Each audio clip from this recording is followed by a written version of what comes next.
Mi nombre es Manuel Ernesto Parada Soto, más conocido como en el ámbito prisionero como Alfa 33. Es difícil olvidar todas las situaciones que hemos pasado desde 1973 hasta el año 2015. Tenemos muy clara la memoria. Quien les habla y quien les relata esta situación, estudiante universitario, idealista, grupos políticos de la Juventud Comunista,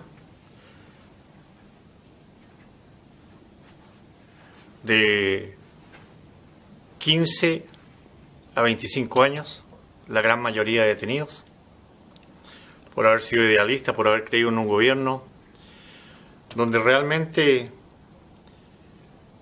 toda la clase de esa época podía asistir a la universidad. Éramos estudiantes de la Universidad Técnica del Estado, gran universidad, donde en el día habían 1000 estudiantes y en el vespertino habían 3000, donde el trabajador podía asistir con la situación de que uno solamente pagaba un porcentaje del ingreso de los padres. Es decir, mucha gente podía prepararse para salir después a la industria, para salir después al comercio, para salir después con las herramientas necesarias para trabajar. Éramos jóvenes llenos de esperanza, donde salíamos a las calles a marchar con el único objeto de que cada persona tengamos una igualdad, donde podamos adquirir conocimientos con el mínimo de dinero. Fue así que nos pilló el golpe de Estado, donde el hecho de haber sido dirigente de cualquier partido político era un tremendo crimen. Es así que con un grupo de 30 compañeros caímos presos un 18 de septiembre a través de un bando militar, y en caso de no presentarse, donde se nos encuentre íbamos a ser fusilados. Creyendo y no pensando nunca que lo que era un golpe de Estado, tuvimos que presentarnos en la tercera zona naval, donde tuvimos alrededor de 5 o 6 horas parados, después mirando contra la pared, donde vino micros especiales a buscarnos del regimiento Cochrane, y ahí empezó la historia terrible de lo que se vivió en 1973. Fuimos torturados en un lugar que se llamaba Regimiento Cochrane, El Polvorín, y donde había tiro a blanco. Donde llegaron servicios de inteligencia, dieron las órdenes, y donde ya todo estaba preparado. Donde habían lagunas con piedras, conchillas, donde habían canchas de obstáculos que eran de ellos, donde habían calafates. Se nos desnudaron a los 30 compañeros y se nos aplicó las torturas más crueles habidas, tirándolos a focos con aguas, con conchilla, luego tirándonos sobre matorrales llenos de espinas y fosas con excrementos humanos. Y todo esto acompañados por una jauría de más o menos 30 perros, donde se nos preguntaba lo único que era dónde estaban las armas. Nosotros, desde luego, no teníamos ninguna arma. Por lo tanto, decíamos que no teníamos arma, pero en la medida que nos iban apretando, teníamos que decir que habían armas. Entonces se nos dejó en un galpón con unas colchonetas donde no había ningún tipo de la mínima decencia para estar, todos heridos, donde tú no tenías para hacer tus necesidades un tarro para los orines, donde era el piso totalmente de tierra y el galpón era sin forro, ni tenía nada, donde se abría todo abierto para donde entraba el viento y donde el portón grande se cerraba cada una hora, por lo tanto tú no podías dormir. Y no, lo tan inhumano es que no recibimos ninguna atención médica de ninguna persona. Es así que varias personas se suponía que quedaban dormidas, pero prácticamente quedaban inconscientes.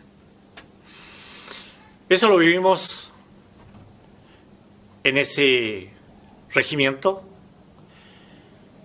hasta diciembre del 23. Lo que sí debo mencionar, que durante las etapas de detención hubieron diferentes tratamientos en cuanto a alimentación y algunas regalías, se puede decir. Una de las cosas importantes del regimiento Cochrane, a pesar de todo, haber hecho estas atrocidades en cuanto a tortura, los primeros días, la comida que hubo ahí fue la mejor que tuvimos a través de el caso mío, a través de los 2 años, 3 meses, que nosotros realmente debo reconocer que la comida ahí fue la que comían los mismos operarios del regimiento.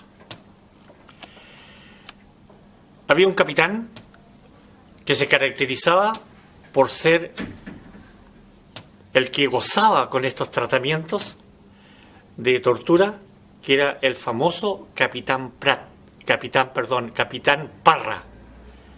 Capitán Parra, lo repito, que creo que todavía hoy día está vivo y vive en Quilpué.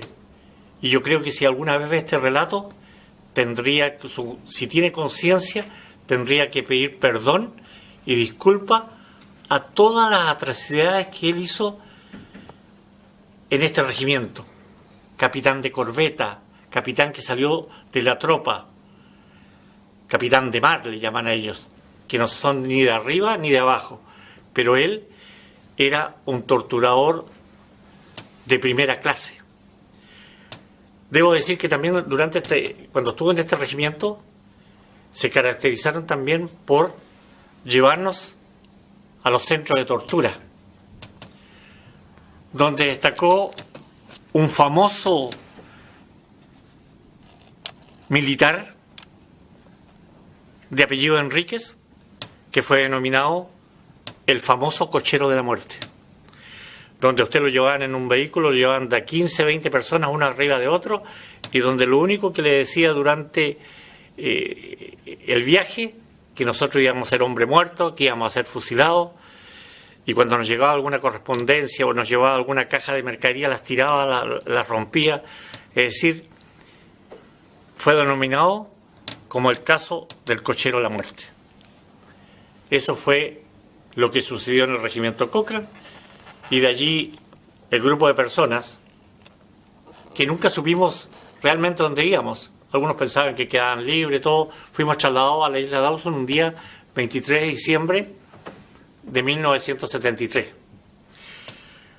Fuimos transportados en un remolcador denominado Colo Colo, a plena cubierta, con una frazada y apuntándonos 20, 25 infantes de marina preparados para que nosotros no los fugáramos en medio del estrecho. Cuestión totalmente ridícula. A las 3 de la mañana nos movieron, salimos como a las 5 y llegamos a Puerto Harris, tipo 3 a 4 de la tarde, totalmente congelados, sin haber comido. Éramos jóvenes, teníamos la fuerza y la voluntad. Nos bajaron, cargamos unos camiones y nos subieron luego a camiones militares, los cuales llevaron en la parte alta, y debo decir con honestidad que cuando llegué al campamento, voy a ser bien honesto y bien macho, me quebré. Creo que más de alguien igual le corrieron unas lágrimas. No tenía conciencia que lo que era un campamento de prisioneros. Y lo que vi me quedó grabado para toda mi vida. Yo no necesito una foto para dibujar el campamento nazi, con doble alambradas, con espacios donde circulaban los guardias, donde nos meten y nos forman frente a una barraca que se denominaba desde ese momento Barraca Alfa, donde tú abrías un portón de la barraca y lo primero que veías un calentador, y a los lados tenías literas, y en el fondo tenía una lavandería donde podías lavar algo, y afuera no había nada. Y desde ese momento, nunca, durante meses, no me llamé Manuel Ernesto Parada, solamente me llamé Alfa 33. Es duro decirlo, pero el relato debo decirlo para que el día de mañana la juventud vea y no caiga en los excesos y que esto nunca más se repita. El tratamiento en Isla Dawson fue bravísimo. Había una estructura que tú te levantabas a las 6 de la mañana, formabas, tomabas desayuno y a las 8 de la mañana tenías que salir al bosque. Nunca entendí para qué, pero había que salir a cortar leña para juntar para nuestros calentadores, pero aparte de eso, cortar tronco, desviar río, lo especial de esto era que todas las personas, no importa la edad, no importaba si estaba enfermo, cojo, tenía que andar trotando. Jamás se usó la parte que se podía descansar, andar de pie. Inclusive cuando traía los primeros días, los primeros tiempos, con los troncos tipo indios, trotando. ¿Para qué? Para que tú en la tarde caigas totalmente rendido y no tengas la posibilidad de escapar, porque eso siempre tenían en la mente, que nosotros llegaban a rescatarlos, los famosos barcos rusos, que jamás ocurrió. Debo decir que la alimentación fue de mediana calidad. Llegué en diciembre, salí el 10 de julio, durante todo ese tiempo se nos dio como alimentación solamente lentejas, y creo que alrededor de un mes se nos dio porotos. Por lo tanto, fue una alimentación totalmente para sobrevivir.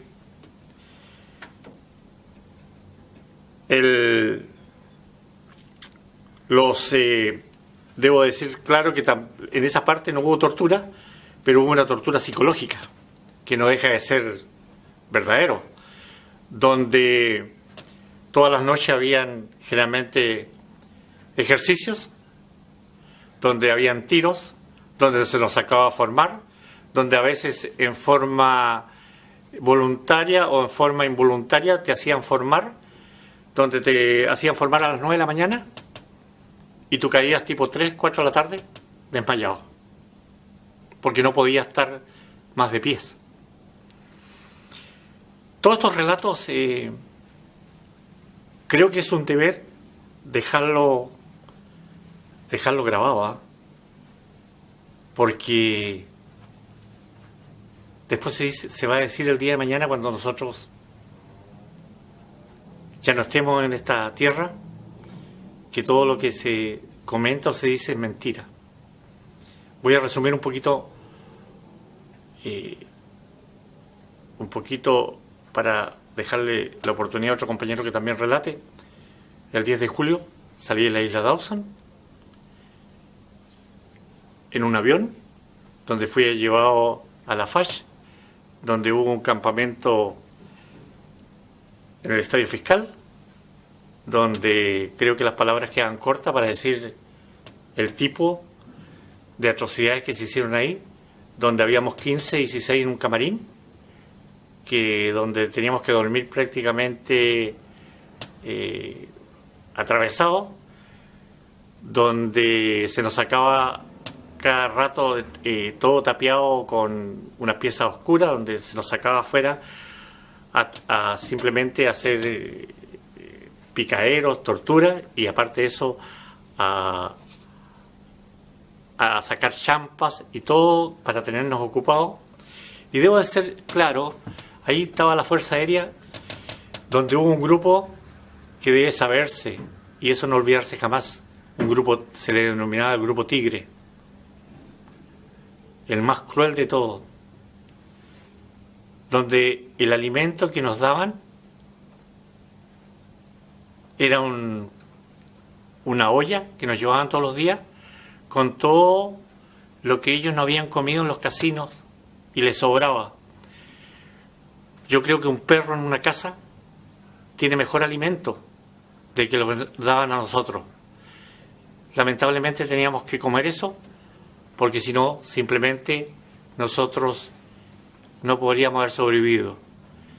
De allí nos juntaron, nos llevaron al Cochrane, luego fuimos condenados, donde la justicia y los consejos de guerra eran un chiste, donde a uno se le pedía, el caso mío, 3 años, el fiscal pedía 3 años, el consejo de guerra de 3, y después me agregaba un 1 para que yo no tenga derecho a voto. Pero hubo otros casos muy particulares, donde el fiscal pedía 5, el consejo de guerra ponía 10, y el intendente que firmaba ponía 15 años.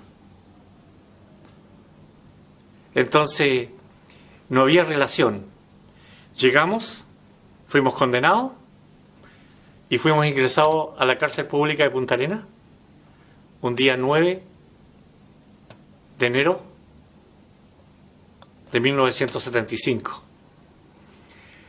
donde estuvimos en celdas y después fuimos unidos ahí fuimos reconocidos como presos políticos.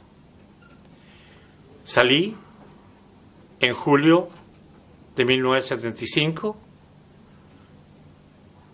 con la vida y la esperanza rota, pero a través del tiempo debo decir que con mi esfuerzo y mi empeño hoy día soy un pequeño empresario con 2 hijos profesionales y lleno de orgullo, y he dicho este relato para que nunca más en Chile haya un golpe de Estado y jamás se olvide lo que hizo una dictadura.